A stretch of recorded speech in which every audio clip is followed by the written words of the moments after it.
आज की क्लास में हम जानने वाले हैं प्रोटॉन की खोज के बारे में। पिछली क्लासेस में आपने पढ़ा था कि इलेक्ट्रॉन की खोज किस प्रकार से हुई। वहाँ पे हमने एक विद्युत विसर्जन नलिका का उपयोग किया था, जहाँ पे हमने मॉडिफिकेशन करके हमने लास्ट में क्या किया था कि एनोड पर छिद्र किए थे, उसके पीछे हमने क्या किया था, एक स्फुरदीप्ति पदार्थ लगाया था। आपको पता है कि जो परमाणु होता है वो क्या होता है, विद्युत उदासीन होता है। यानी कि यदि उसमें कहीं ना कहीं इलेक्ट्रॉन्स जो थे वो क्या थे, ऋणावेशित थे, तो उसमें एक और बात पता चलती है, यदि परमाणु विद्युत उदासीन हैं तो उसके अंदर यदि इलेक्ट्रॉन्स हैं तो उसके अंदर क्या होने चाहिए, यहाँ पे यानी उसके अंदर ऋणावेश है तो उसके अंदर क्या होने चाहिए, धनावेश भी उसमें होने चाहिए। तो इस बात का एक्सपेरिमेंट की यदि हम बात करते हैं तो एक्सपेरिमेंट किसने किया, तो गोल्डस्टीन नामक वैज्ञानिक ने 1886 में इन्होंने क्या किया कि जो विसर्जन नलिका थी उसको थोड़ा सा और परिवर्तित कर दिया। पहले तो हमने क्या देखा था कि एनोड पर हमने छिद्र किए हुए हैं, ठीक है जी, और कैथोड से कण जा रहे हैं किसकी तरफ, एनोड की तरफ जा रहे हैं, और वो कण क्या हैं भाई, ऋणावेशित कण है, उन्हीं को क्या बोला गया था, इलेक्ट्रॉन्स बोला गया था। लेकिन देखा गया है कि परमाणु यदि विद्युत उदासीन है तो इलेक्ट्रॉन्स इसमें मौजूद हैं, यानी कि ऋणावेश इसमें मौजूद हैं, तो कहीं ना कहीं धनावेश भी इसमें मौजूद होने चाहिए। तो अब गोल्डस्टीन ने क्या किया कि जो पहले एनोड पर छिद्र हो रहे थे अब क्या कर दिया, कैथोड पर छिद्र कर दिए। यानी कि कैथोड जो है उस पर छिद्र किए गए, उसके पीछे क्या लगाया गया, एक स्फुरदीप्ति पदार्थ लगाया गया। यानी कि कैथोड पर छिद्र कर दिए, ठीक है, पीछे यहाँ पे एक पदार्थ लगा दिया गया। अब इसका मतलब क्या है कि यदि यहाँ पे इलेक्ट्रॉन्स कैथोड से एनोड पे जाते हैं तो यहाँ पे एनोड से कैथोड पर भी कुछ आएगा, ठीक है।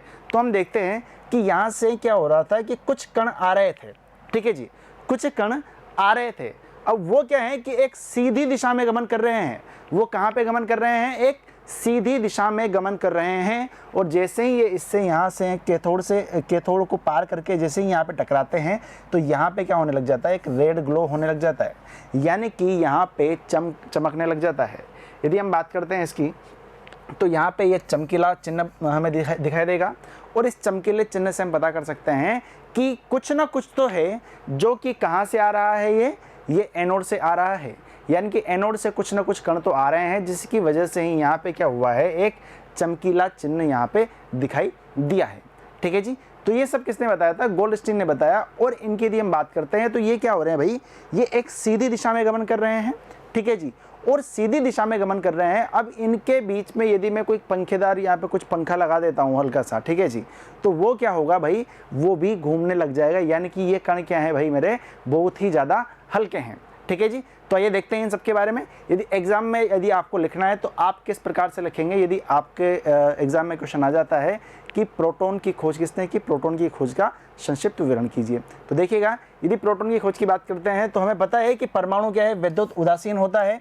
विसर्जन नलिका में गैसों के विसर्जन के बाद गैसों के परमाणुओं में ऋणावेशित कणों का उत्सर्जन हमें पता चला था, ठीक है जी। तो इसमें ये भी पता होना चाहिए, ये तथ्य इस बात को भी बता रहा है कि यदि इसमें ऋणावेशित कण थे तो इसमें क्या होने चाहिए भाई मेरे, धनावेशित कण भी होने चाहिए, क्योंकि हमने पहले ही बोल दिया कि परमाणु क्या है, विद्युत उदासीन होता है, ठीक है जी।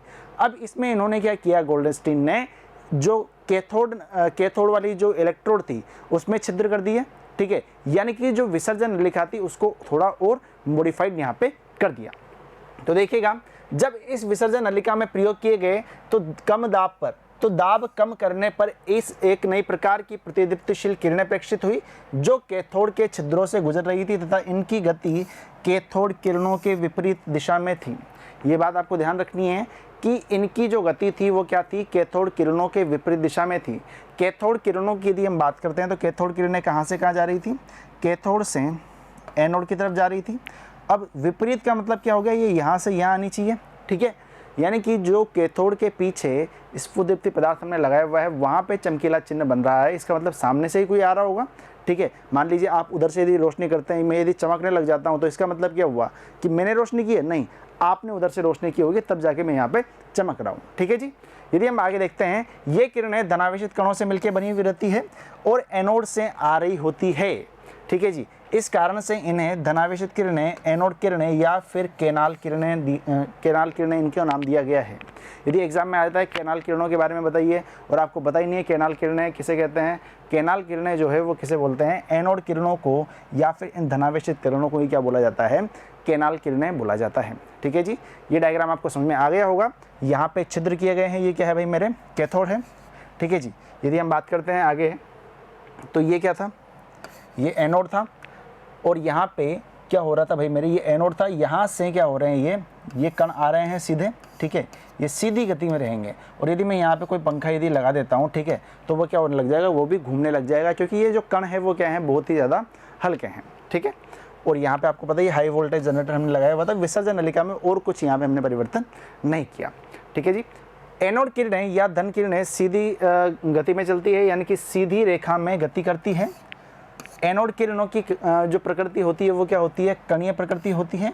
यदि इनके मार्ग में एक हल्का पंखे नुमा चक्र रख दिया जाए तो वो भी क्या होता है, घूमने लग जाता है।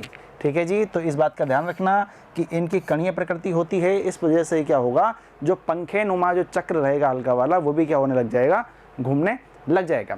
अच्छा जी, एनोड किरणें विद्युत एवं चुंबकीय क्षेत्र द्वारा विक्षेपित हो जाती है, किंतु यह विक्षेपण कैथोड किरणों के विक्षेपण की विपरीत दिशा में होता है।